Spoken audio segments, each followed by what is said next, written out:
Hello and welcome to another episode of A Brief History. Today's episode, H3h3Productions. Ready, set, go! Tel Aviv, Israel, 2011. Having recently moved from his home in California, aspiring comedian Ethan Klein is settling into his new life in Israel with his soon-to-be wife, Ela, who, at the time, was beginning her first year of college. And as part of one of her classes, Ela was tasked with creating a video project about addiction and loss of control. So she and Ethan decided to team up and make this video together, eventually resulting in the surreal and uncomfortable 12-minute odyssey known simply as Chocolate. This video was then uploaded to the couple's YouTube channel H3h3Productions in May of 2011. And while I'm sure this avant-garde short film of a half-naked Ethan slathered in chocolate wowed Ela's class, it didn't really make waves on YouTube. But that didn't deter the two from continuing to collaborate on video projects. While Ethan and Ela continued to create videos for Ela's schoolwork, they also began making videos just for fun. And over the next couple of years, the duo created a plethora of weird and offbeat comedy videos, including everything from sketches and vlogs to a series of short, heavily edited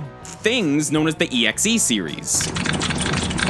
That's a 10. But the H3h3 that we know today didn't truly take shape until around August of 2013, when Ethan and Ela began filming and releasing reaction videos to their channel. The setup was simple. Ethan sits at his computer watching and commenting on a cringy viral video, more often than not shirtless, while Ela films the chaos, occasionally chiming in or even getting on camera with Ethan. And I'm sure we all know the kind of reputation that reaction videos have on YouTube these days. But even back in the day, Ethan and Ela knew how to do it right, with the focus of the video always being on Ethan and his commentary rather than the video being reacted to. And eventually, the two even started mixing in brief comedy sketches with the reactions, helping them stand out even more. These reaction videos quickly became a staple of Ethan and Ela's channel as they slowly began to garner a modest following of just over 60,000 subscribers by December of 2014. And around this same time, the duo uploaded a new video reacting to kissing pranks, which actually began to blow up, surpassing 1 million views in just over a month, becoming their most viewed video at the time and effectively setting the tone for the channel as it moved into 2015. In the aftermath of the kissing pranks video, the H3h3 channel started to build up a reputation for reacting to and making fun of all sorts of cringy videos, with a heavy focus on prank channels. And it was this approach, mixed with Ethan and Ela's unique personalities, that helped the H3h3 channel really begin to take off, surpassing 100,000 subscribers by around March of 2015. But things for Ethan and Ela were only just getting started. Around May of 2015, the two moved from Israel back to the US, setting up shop in California and continuing to upload videos without missing a beat. But unfortunately, in just a few short months, things in the world of H3h3Productions were about to get complicated. You see, on August 4th, 2015, Ethan and Ela uploaded a vlog to their second channel explaining how their kissing pranks reaction video had been hit with a copyright strike by the network of one of the YouTubers featured in the video, despite the fact that H3h3's use of this video fell under fair use. This led to Ethan and Ela's video having to be removed, along with several other behind-the-scenes issues getting stirred up in regards to monetization, H3h3's network, and much more. Ethan was clearly distraught and upset by this in the video he uploaded, and his message against copyright strike abuse sparked a fire on the internet, with several big YouTubers rallying behind H3h3Productions and speaking out against the network that claimed their video. In the end, the situation got resolved, the video was restored, and everything was alright. But while Ethan and Ela won this battle, their war for fair use was only just beginning. But I'm getting a little bit ahead of myself. After the kissing pranks debacle had come to an end, Ethan and Ela were kinda struggling. Prior to this entire event, the two were not super rich YouTubers sitting pretty in some big mansion. Rather, they were just making enough to get by. Luckily, their friend and fellow YouTuber Jonathan Jafari decided to help them out, offering Ela a job as a producer for his show, JonTron. And so, after only being back in California for a few months, Ethan and Ela packed things up once again and moved out to New York. And it was during their time in New York that things on their channel really started to get crazy. H3h3Productions entered New York with a little over 200,000 subscribers. And over the next year, thanks to smash hit videos like Feeding the Homeless, The Ty Lopez Conspiracy, How to Clean Your Gamer Gear, and of course the almighty Vape Nation, the H3h3 channel's growth began to climb rapidly, jumping from 200,000 100,000 subscribers to over 2 million in just under a year. But unfortunately, things weren't all sunshine and beanies for Ethan and Hila. Remember how I said that the h3h3 war for fair use was only just getting started?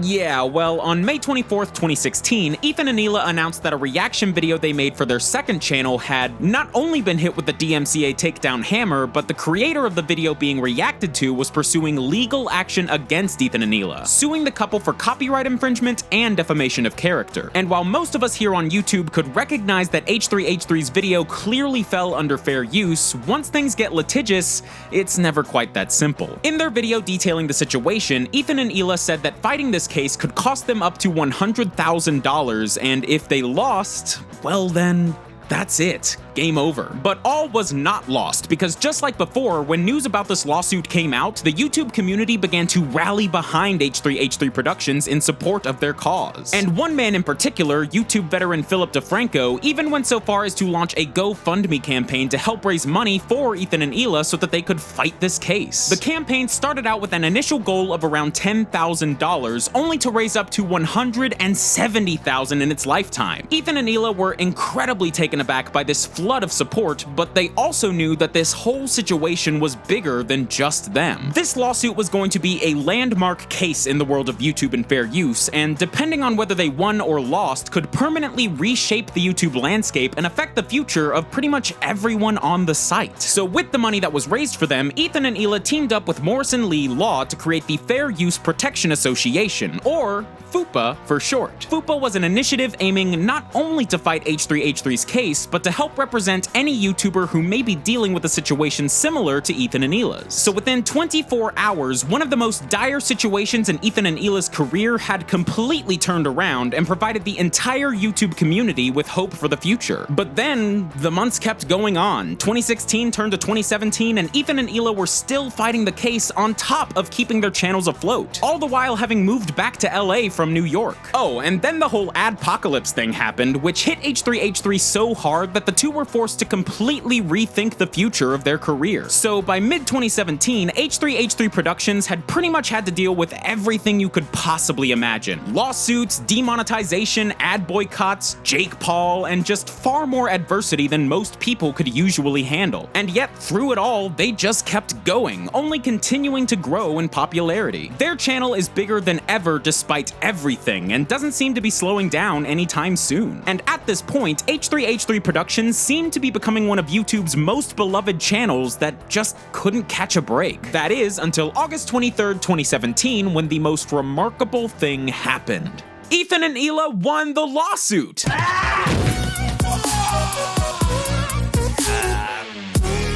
Hell yeah! Yes! After a year and a half of fighting, Ethan and Hila finally came out on top, winning their lawsuit and setting an incredibly promising precedent for the future of fair use on YouTube. h3h3 Productions, on its surface, is probably one of the last YouTube channels you would expect to be sparking major changes to the platform. But their dedication, passion, and tenacity has led to them being the epicenter of what could be a turning point in YouTube history. But through it all, it's still Ethan and Hila. They are still the silly beanie-wearing weirdos we all fell in love with, and they have remained grounded throughout all the success they've had. And with several new projects in the works, including Hila's own clothing line Teddy Fresh, it's clear that things for h3h3 Productions are only just getting started. YouTube is a big website with a seemingly endless number of users, and during this age of petty drama, diss tracks, and Jake Paul, it can be hard to retain that feeling of community that helped make the site what it is today. But h3h3 Productions have managed to break down those barriers and help reunite the community, all for the betterment of the entire site. And considering everything they've accomplished, I mean no hyperbole when I say that h3h3 Productions are arguably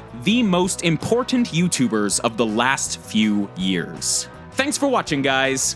DFTBA. Hey guys, thank you so much for watching my h3h3 brief history. I hope you liked it, and if you'd like to see some more brief history, you can check out my last episode all about Markiplier, and maybe even subscribe to my channel so you know when the next episode comes out. Speaking of which, if you would like to keep up with the future of a brief history, you can follow me on Twitter at FootofaFerret, where I often post about what episodes I'm working on next. So more brief history, subscribe to my channel if you want, and follow my Twitter if you want to get sneak peeks at what's coming next. And I think that's about it, so I'll say it again, guys. Thanks for watching, and DFTBA.